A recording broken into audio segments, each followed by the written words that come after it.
ಈಗ ಸದನದಲ್ಲಿ ಒಂದಿಷ್ಟು ಗಲಾಟೆ ಆಗಿದೆ. ಇವತ್ತು ಬೆಂಗಳೂರಿಗೆ ಸಂಬಂಧಪಟ್ಟಂಗೆ ಉತ್ತರ ಕೊಡ್ತೇನೆ ಅಂತ ಉಪಮುಖ್ಯಮಂತ್ರಿಗಳು ಬಂದಿದ್ದಂಥ ಸಂದರ್ಭದಲ್ಲಿ ಮೊನ್ನೆ ನಾನು ಮಾತನಾಡಿದ್ದಂಥದ್ದು ಕೆಲವು ವಿಷಯಗಳಿಗೆ ಉತ್ತರ ಕೊಡ್ತಾರೆ ಅಂತ ನಿರೀಕ್ಷೆ ಇಟ್ಕೊಂಡಿದ್ದೆ.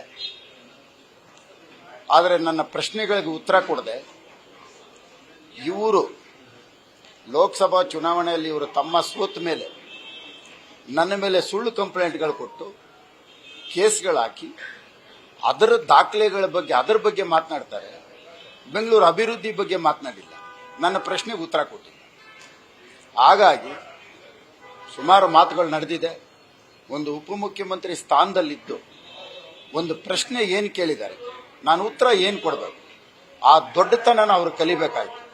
ಅದನ್ನ ಬಿಟ್ಟು ಸಣ್ಣ ಕೀಳು ಮಟ್ಟದಲ್ಲಿ ಇವರೇ ಕೇಸ್ಗಳು ಹಾಕ್ಸಿ, ಇವರೇ FIR ಹಾಕ್ಸಿ, ಇವ್ರು FIR ನಿಂತ್ಕೊಂಡ್ಬಂದು ಇವತ್ತು ಮಾತಾಡ್ತಾರೆ ಅಂದರೆ ಇಂಥವ್ರ ಕೈಗೆ ರಾಜ್ಯ ಏನಾಗ್ಬೋದು ಅನ್ನೋದು ಯೋಚನೆ ಮಾಡಬೇಕು. ಒಬ್ಬ ಶಾಸಕನಾಗಿ ನನಗೆ ಉತ್ತರ ಕೊಡಿ.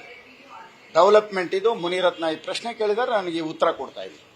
ಉತ್ತರ ಕೊಡೋಕ್ಕಾಗದೆ ಅದಕ್ಕೆ ಸುತ್ತಿ ಬಳಸಿ ಸಭೆನೆಲ್ಲ ಹಾಳು ಮಾಡಿ ಉತ್ತರ ಕೊಡೋಕ್ಕಾಗದೆ ಸುಮ್ಮನೆ ಕೂತಿದ್ದಾರೆ. ಇದನ್ನೆಲ್ಲ ಮಾಧ್ಯಮದಲ್ಲಿ ತಾವು ಗಮನಿಸಿದ್ದೀರಿ. ಒಂದು ನ್ಯಾಯಯುತವಾಗಿ ಉತ್ತರ ಕೊಟ್ಟು ಬೆಂಗಳೂರು ಒಳ್ಳೇದು ಬಯಸೋಂಗಾಗಿರ್ಬೇಕು. ಭ್ರಷ್ಟಾಚಾರ ತುಂಬಿ ತುಳುಕ್ತಾ ಇದೆ, ನಾನು ಅದ್ರ ಬಗ್ಗೆ ಚರ್ಚೆ ಮಾಡಿದ್ದೀನಿ. ಅದಕ್ಕೆ ಉತ್ತರ ಕೊಡೋಕ್ಕಾಗದೆ ಇವತ್ತು ಈ ರೀತಿ ಒಂದು ಗಲಭೆ ಎಬ್ಬರಿಸಿ ಸಭೆನ ಹಾಳು ಮಾಡಿದ್ದೀನಿ. ಅಲ್ಲ ಸರ್, ಬೆಂಗಳೂರು ಚರ್ಚೆ ಅಭಿವೃದ್ಧಿ ಬಗ್ಗೆ ಚರ್ಚೆ ಆಗುವಂತ ಸಂದರ್ಭದಲ್ಲಿ ಇದನ್ನೆಲ್ಲ ಮಾತಾಡಿಲ್ಲ, ಈಗ ಮಾತಾಡ್ತಾ ಇದ್ದಾರೆ ಅನ್ನೋಂಥ ಒಂದಷ್ಟು ಮಾತುಗಳು ಕೇಳಿ. ನಾನು ಮೊನ್ನೆ ಮಾತನಾಡಿದಂಥದಕ್ಕೆ ಇವತ್ತು ಉತ್ತರ ಕೊಡೋದು ಅವ್ರದ್ದು ಇದ್ದಿದ್ದು.